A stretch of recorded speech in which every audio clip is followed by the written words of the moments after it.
Is the budget in line with your expectations? Yeah, the budget, we are always telling that this is a vote on account.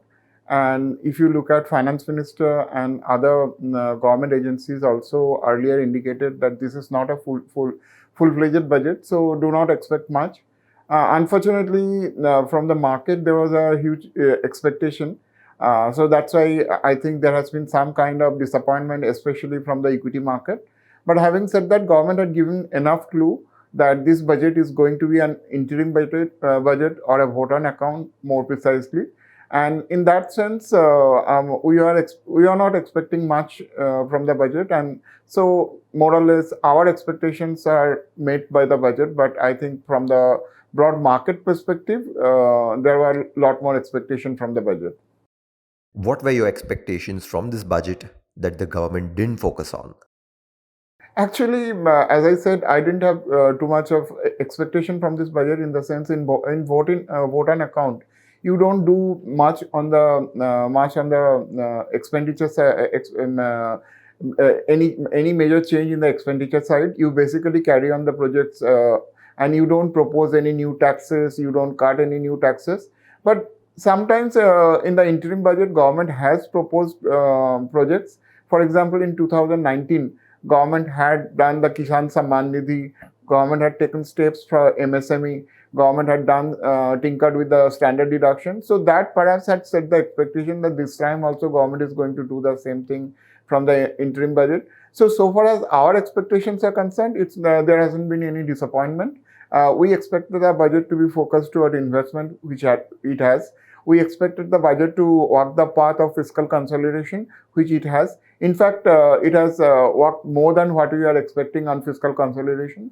So from that perspective, we are rather positively surprised by the budget rather than some of our expectation not being met by the budget. Can you give us any three highlighting features which you think need special mention? First and foremost, I think the budget numbers itself is the highlight. The fiscal deficit for the current financial year ending March 2024, which was at 5.9% of GDP, which has been now scaled down to 5.8%. And more importantly, for the target for the next year has been put at 5.1%, which is significantly better than what we are expecting. We are expecting somewhere close to 5.4, 5.5. So that's one of the biggest highlight. Second thing is that government is walking the path of maintaining strong public capex. If you look at the outlay has been increased 11% from the budget estimate of FY24. In fact, if you look at the actual number for FY24 may be lower than that. So in that sense, from a revised estimate, the rise will be significantly better. But this one single-minded focus on public investment, this is something which is very, very positive. And now almost 22% of the government total expenditure is going towards capital expenditure, which is almost 10 percentage point higher in the last 10 years. So this is a very big positive. And the third thing, I think that government has proposed a long-term 1 trillion fund for research and development at low cost or low interest rate or even zero interest rate. We think this is a game-changing thing.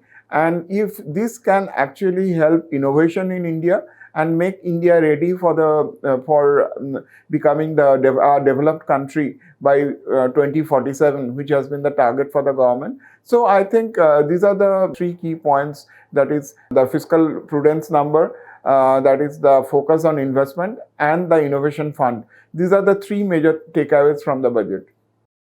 Overall, how would you rate the budget on a scale of 1 to 5?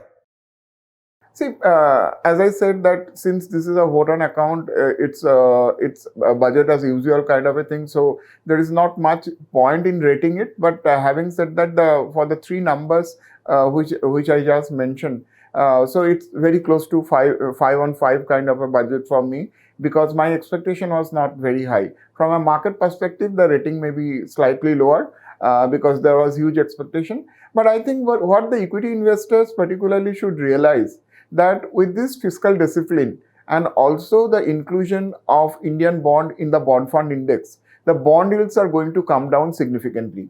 And since the bond yields are used at the discounting rate for equity valuation, This is a very, very big positive for the equity market, and this should be a harbinger to India becoming the best performing country in terms of equity return in 2024 as well. In 23 we have been, and in 24 also, if the risk free rate comes down. So from that perspective also, for equity investors also, this budget proposes a very some framework which is very positive for Indian equity. So I think it's a very good budget in that sense.